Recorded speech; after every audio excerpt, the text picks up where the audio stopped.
Yung fuse na yan, okay ba yung high voltage capacitor hanggang makarating ka doon sa magnetron.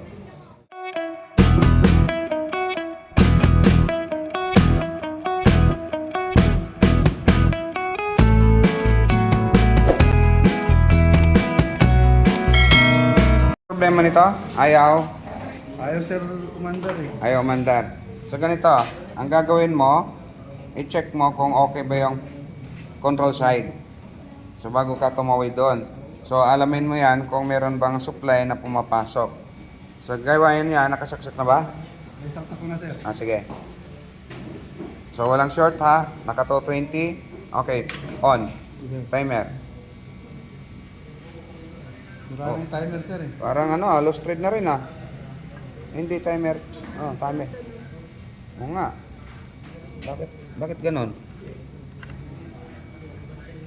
Okay, hindi gagana. Hindi talaga gagana yan, sir. Dati sir gumagana yun sir pero...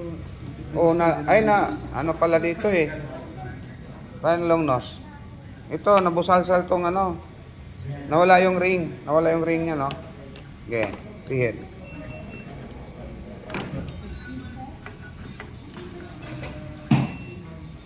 Yun. Pumalo.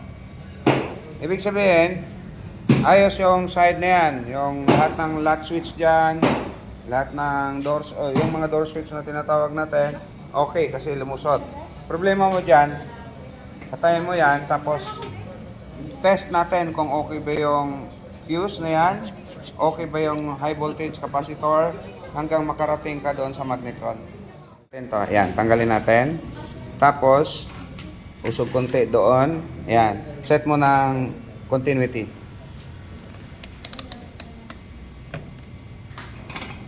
Yan. Okay.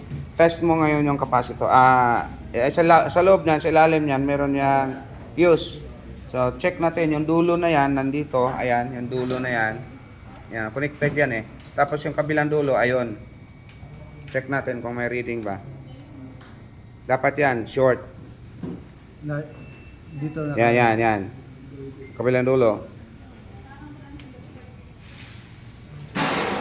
Hoy. Wala, sir. Wala, okay. Tanggalin mo yan. Mahuhugot mo yan. Iangat mo lang to. Yan iangat mo yan. Iangat lang. Angat mo. Doon sa dulo ang simula. Para...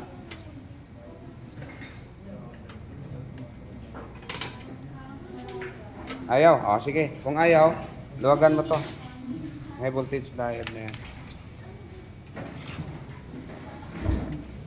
Huhulihin natin ang problema niyan. Saan ba ang problema? Bakit ayaw uminit? Kailangang patient ka sa paghanap ng trouble. Kasi pag hindi, ikaw yung iinit eh. Tama yun sir. Ayan, iangat natin. Ayan, naangat na Sabay, hilain mo na yan. Dahan-dahan. Yan. Pwede mong hilain mo rin dito. Bunutin na sir.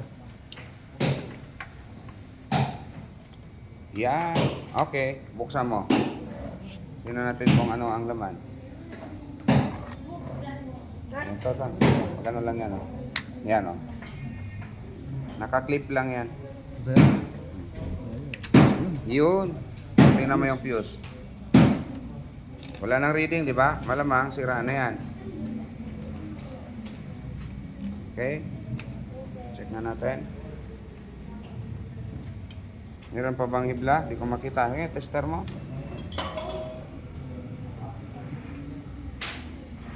Open.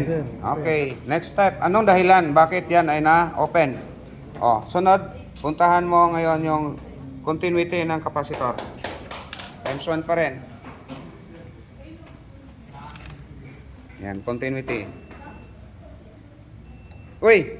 Diretso Balik rin mo.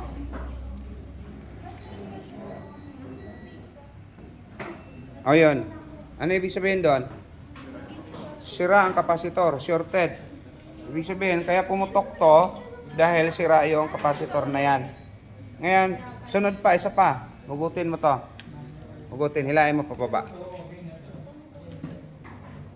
Sige, diin lang. Sabay to sir. Oo. Kang mag-alala. Pag nasira yan, sa'yo naman yan eh. Yun lang sir. Wala naman ng yun eh. Okay, yung dalawang terminal na yan, check natin kung wala bang leak sa ground. Kaya times 1 muna. Sa ground. Sa ground, Ground, sir. yan. O, wala. Wala, okay. Check natin yung,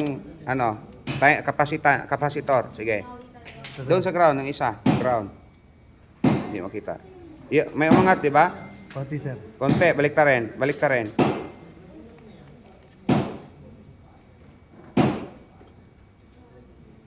Wala. Sige, baka naiwan ka. At least wala siyang leak. Sige, isa pa. Hindi ko mahuli. Yun, meron, di ba? Balik ta rin mo. Yan, mahina. Okay, normal, good. Ibig sabihin gumagana yan, ang sira niyan ay 100% capacitor. So, ganun lang ang troubleshooting. Basic, di ba? Basic troubleshooting. Oh, yun. Sir, iba ka talaga, ang lupit mo. Putsa, batay tayo dyan.